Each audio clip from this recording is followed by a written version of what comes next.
Bienvenue dans cette nouvelle vidéo. Nous allons voir comment calculer la valeur future d'un investissement. Alors, tout comme le paiement est généralement la valeur la plus importante pour un calcul de prêt, la valeur future est généralement la valeur la plus importante pour un calcul d'investissement. Après tout, le but d'un investissement est de placer une somme d'argent qui est tout simplement la valeur actuelle dans un instrument pendant un certain temps, après quoi vous vous retrouvez avec un montant nouveau et espérons le supérieur. Donc, la valeur future, espérons le supérieur qui est tout simplement la valeur future. Donc, pour calculer la valeur future d'un investissement, Excel propose la fonction VC, donc qui est encore tout simplement la valeur future. Donc, nous allons tout simplement voir de près comment Excel décrit cette fonction. Nous sommes toujours au niveau de la catégorie de finances. Donc, nous allons tout simplement la fonction VC.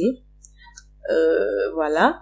Excel la décrit tout simplement comme une fonction qui calcule la valeur future d'un investissement fondé sur des paiements réguliers et constants et un taux d'intérêt stable. Donc, voilà, comme syntaxe, nous avons le taux, l'argument taux, l'argument NPM, l'argument VPM, l'argument VA et l'argument type. Donc, nous allons tout simplement voir de près comment Excel décrit ces différents arguments. Donc, Excel décrit l'argument taux comme le taux d'intérêt par période. Donc, par exemple, 6% divisé par 4 pour des paiements trimestriels. Donc, ensuite, vous avez l'argument NPM qui est tout simplement le nombre total de remboursements durant l'opération. Ensuite, vous avez l'argument VPM qui est le montant de remboursement pour chaque période. Ce montant est inchangé durant toute la durée de l'opération. Ensuite, vous avez l'argument facultatif VA qui est la valeur actuelle. Donc, qui est tout simplement, ou la somme que représente aujourd'hui une série de paiements futurs. Donc, elle est tout simplement à 0 si elle est omise. Ensuite, vous avez l'argument facultatif type, qui est tout simplement la valeur représentant l'échéancier du paiement, donc qui est tout simplement le paiement au début de la période qui est tout simplement égal à 1, et le paiement après la période qui est tout simplement égal à 0, ou encore tout simplement omis. Alors, étant donné le montant déposé par période qui est tout simplement l'argument VMP et le dépôt initial qui est tout simplement l'argument VA ou encore la valeur actuelle sont des sommes que vous devez tout simplement payer. Donc, vous devez les saisir en tant que des valeurs négatives dans la fonction VC. Donc, tout simplement parce que ce sont des fonctions que vous deviez payer. Comme au niveau de cette feuille de calcul nommée VC, voilà. Vous voyez la fonction VC. Vous avez ici le dépôt initial qui est tout simplement une valeur négative parce que ce sont des valeurs, ce sont des montants que nous devons tout simplement payer. Donc, la valeur actuelle, elle n'est pas, voilà, la valeur actuelle qui est tout simplement une valeur négative. Ce sont les montants que vous payez, en fait. Parce que ce sont des montants que vous payez. Donc, nous avons tout simplement cette feuille de calcul. Nous allons, à partir de cette feuille de calcul, calculer la valeur future d'une somme forfaitaire. Donc voilà, nous avons tout simplement à ce niveau la valeur future. Alors, à présent, nous allons tout simplement voir comment calculer la valeur future d'une somme forfaitaire. Donc, dans le scénario de valeur future le plus simple, vous investissez un montant forfaitaire et le laissez croître en fonction du taux d'intérêt et la durée spécifiée, sans ajouter des dépôts en cours de route. Donc, alors, dans ce cas, nous allons tout simplement utiliser la fonction VC avec l'argument VPM, qui est tout simplement le dépôt par période qui sera tout simplement défini à 0. Donc, nous allons tout simplement ici calculer la valeur future de cet investissement en utilisant une formule avec la fonction VC. Ensuite, au niveau du taux, nous avons tout simplement le taux d'intérêt qui est annuel, qui est B2. Ensuite, nous avons la fonction NPM qui est tout simplement les termes qui est de 10 ans. Ensuite, la fonction VPM clairement définie à 0, voilà. Ensuite, la fonction VA ou encore valeur actuelle, donc qui est le dépôt initial qui est tout simplement la cellule BC. Et enfin, le type voilà, le type ici est défini à 0 pour la fin de la période. Donc ici, nous allons simplement mettre la cellule B6. Et lorsque nous avons terminé, nous pouvons tout simplement valider notre opération. Et là, nous avons une valeur future de 16 288,95 $. Alors, il est important de noter que la fonction valeur future ou encore la fonction VC d'Excel ne fonctionne pas avec la composition continue. Donc, vous devez tout simplement utiliser un programme de travail. Donc, nous avons tout simplement la formule, nous avons une formule, alors, nous avons une formule qui prend en compte tout simplement, qui prend la forme générale avec exponentielle, qui est tout simplement le E constant mathématique, qui est tout simplement l'exponentielle mathématique.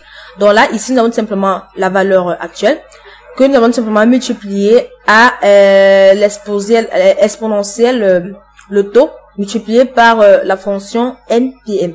Donc ici, si nous remplaçons tout simplement cela, alors c'est dans cette formule, nous remplaçons tout simplement notre valeur actuelle, qui était tout simplement de 10 000 $. Donc voilà, au niveau de la valeur actuelle, nous allons tout simplement mettre VA, cette cellule. Ensuite, exponentielle le taux qui est tout simplement au niveau de la cellule, ok, le taux qui est tout simplement au niveau de la cellule B2.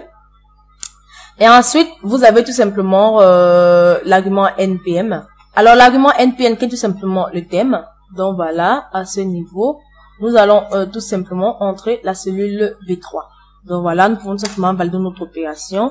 Et nous avons tout simplement 16 484,24 $. Donc moins 16 484,24 $. Donc, cette formule calcule tout simplement la valeur future de 10 000 $, inversée sur 5%, inversée à un intérêt de 5% sur 10 ans, composée en continu. Donc, il renvoie tout simplement une valeur de 16 484,21 $.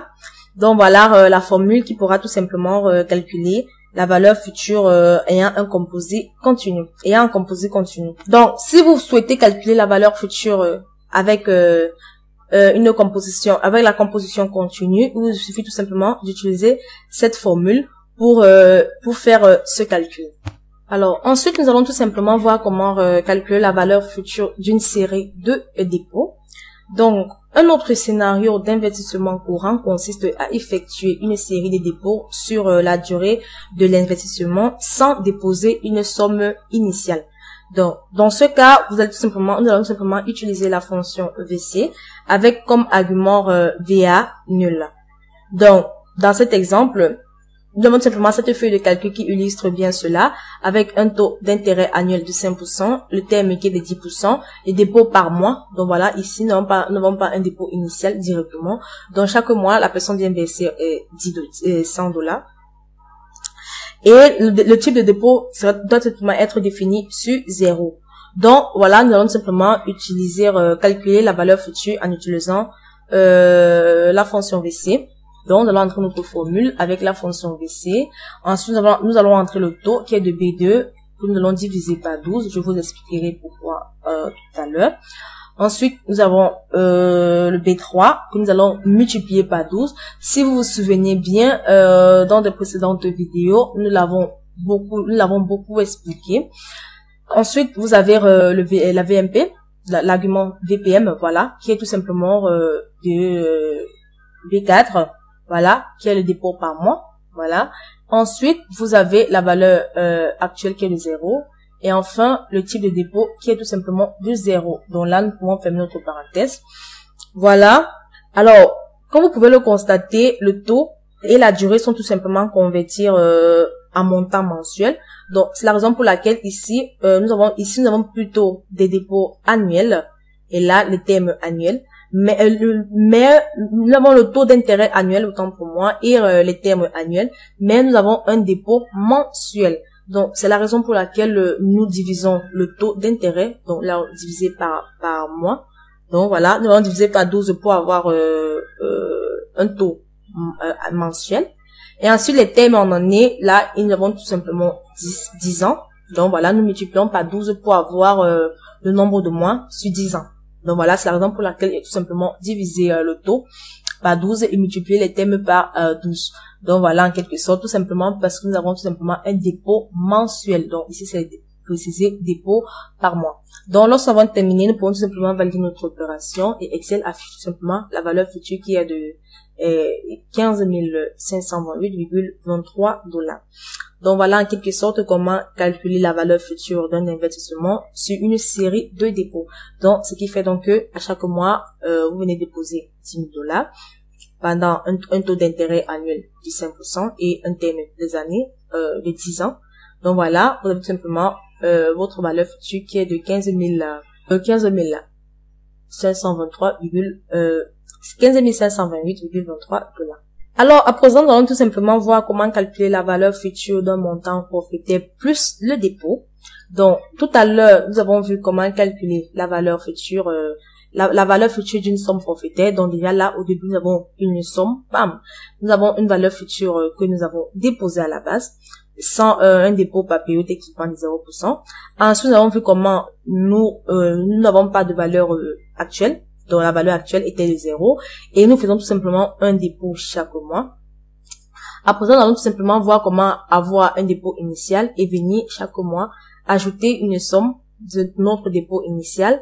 Et à base de cela, nous allons tout simplement utiliser toujours la fonction VC pour calculer la valeur future d'investissement. Alors, pour de meilleurs résultats d'investissement, vous devez investir un montant initial, puis ajouter des dépôts régulièrement.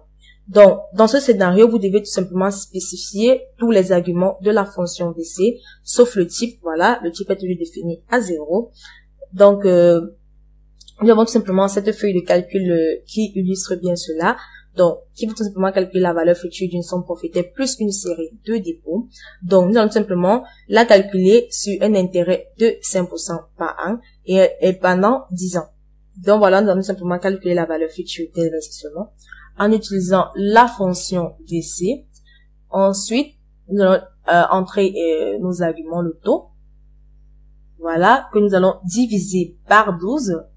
Voilà, il est important, tout simplement parce que nous avons un dépôt mensuel. Donc, ensuite, nous avons le terme que nous allons multiplier par 12 puisqu'il s'agit annuel. Donc, nous voulons tout simplement le nombre de mois pendant 10 ans. Nous multiplions par 12. Ensuite, le second argument est tout simplement la fonction VPM. Voilà, qui est tout simplement le dépôt par mois. Et ensuite, nous avons la valeur actuelle qui est de 10 000 $. Et enfin, le type, voilà, qui est de 0 pour la fin de la période. Donc voilà, nous avons mis 0 au niveau de la cellule B6. Voilà, nous avons tout simplement terminé notre formule, d'entrer nos arguments. Nous pouvons tout simplement valider notre opération. Et là, nous avons une valeur future d'investissement qui est de 31 998,32 $. Vous voyez qu'elle est largement supérieure à tous les précédentes valeurs futures d'investissement. Voilà, ici vous avez 31 998,32 $ et un dépôt initial de 10 000 $ et un dépôt par mois de 100 $. Voilà, au niveau de la valeur future d'investissement, pour uniquement les dépôts mensuels, vous n'avez que 15 528,23 $. Et pour un dépôt annuel de 10 000 $, pour pour un dépôt initial de 10 000 $ et le dépôt par période de 0, voilà, vous avez tout simplement 16 288,96 $. Donc, vous pouvez constater que en ayant une somme forfaitaire plus une série de dépôts, vous avez tout simplement une valeur future qui est largement supérieure aux précédentes. Donc, c'est le meilleur résultat d'investissement. Donc, qui vous retrouvez tout simplement avec 31 998,32 $. Donc, voilà. J'espère que vous avez aimé la vidéo. Nous allons nous retrouver très prochainement dans une nouvelle vidéo sur les investissements, comment travailler à l'investissement. Donc voilà, j'espère que vous avez aimé la vidéo. Nous nous retrouvons très prochainement pour une nouvelle vidéo. À plus.